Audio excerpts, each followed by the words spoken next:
எடப்பாடி பழனிசாமி நன்றி கெட்ட நம்பிக்கை துரோகி எனவும் அதிமுக தற்போது ஜாதி கட்சி ஆகிவிட்டது என்றும் முக்குளத்தூர் புலிப்படை தலைவர் கருணாஸ் தெரிவித்துள்ளார்.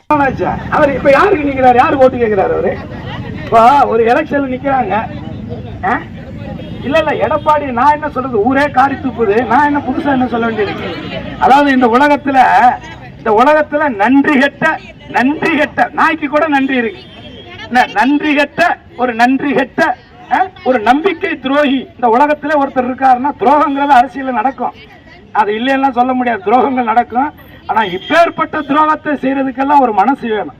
அவ்வளோ மனசு அந்த மாதிரி ஒரு மனுஷன் அதெல்லாம் எந்த எண்ணத்தை அதை பத்தி பேச. அதனால முதல்ல இந்த பாராளுமன்ற தேர்தலில் அவர் போட்டி போடுறாருல, ரெட்டலையில நிக்கிறாங்கல்ல, நான் என்ன கேட்கிறேன்னா, நெட்டையோ குட்டையோ இந்தியாவுடைய எதிர்காலத்தை காக்க, ஜனநாயகத்தை காக்க மு.க. ஸ்டாலின் அழைக்கிறேன் என்று அதிரடியாக நமது மாநிலத்தினுடைய முதல்வர் குரல் கொடுக்கிறார். யாரு?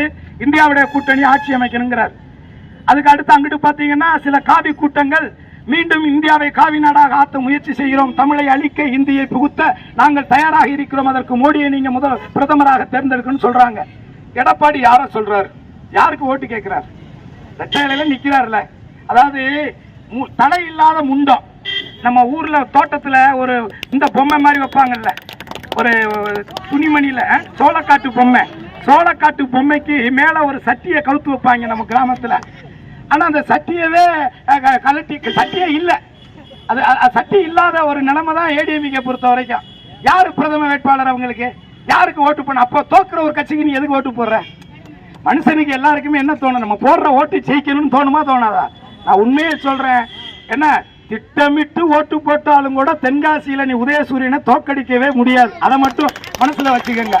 அதனால ரெட்டைலைக்கு யாராவது போடலான்னு எங்க அப்பா போட்டாரு, எங்க அப்பத்தா போட்டாருன்னு நினைச்சேன்னா, உங்க அப்பாவும் உங்க அப்பத்தாவும் போட்டதுக்கு காரணம் இருந்துச்சு. ஏன்னா அன்னைக்கு எல்லா தரப்பட்ட மக்களுக்குமான ஒடுக்கப்பட்ட விளிம்பு நிலை மக்களுக்கான ஒரு கட்சியாக அந்த கட்சி இருந்துச்சு. அன்னைக்கு அம்மா இருந்தாங்க, எம்ஜிஆர் இருந்தாரு. ஆனா என்னைக்கு எடப்பாடி கையில் அந்த கட்சியை அவன் திட்டமிட்டு அபகரித்துக் கொண்டாரோ, அன்றையிலிருந்து அந்த கட்சி ஒரு குறிப்பிட்ட அந்த கொங்கு மண்டலத்தினுடைய கட்சியாக சுருங்கி விட்டது, ஜாதி கட்சியாக மாறிவிட்டது. அது ஒரு ஜாதி கட்சி. அதனால அந்த ஜாதி கட்சிக்கு நீங்க ஓட்டு போடாத.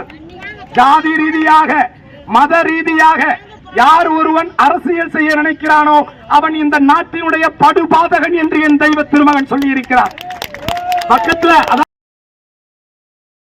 செய்திகளை உள்ளது உள்ளபடி தெரிந்து கொள்ள ரெஃப்ளெக்ட் நியூஸை சப்ஸ்கிரைப் பண்ணுங்க.